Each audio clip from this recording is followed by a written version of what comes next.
Value काढायची.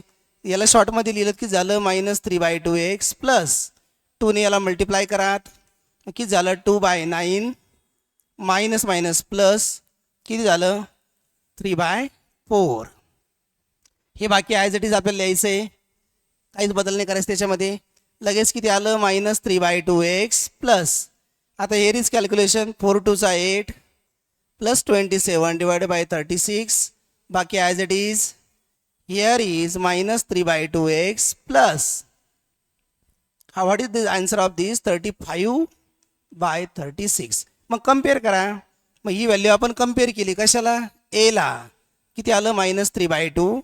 मग ए किती आलं मित्रांनो -3/2 आणि बी किती आला 35/36. Direct answer option A is correct. Option A is correct. एकदम कमी टायमामध्ये मित्रांनो येतात आपल्याला लिहायचं आहे. तर बाकी नेक्स्ट क्वेश्चन जे दिलेत तुम्हाला बघा, हे 2 क्वेश्चन दिलेले आहेत, तर तुम्ही कमेंट्समध्ये उत्तर सांगा. असेच जर तुम्हाला नवीन नवीन व्हिडिओ बघायचे असेल तर मस्के कोचिंग क्लासेसच्या यूट्यूब चॅनलला लाईक करा, शेअर करा, बेल आयकॉन प्रेस करा. धन्यवाद.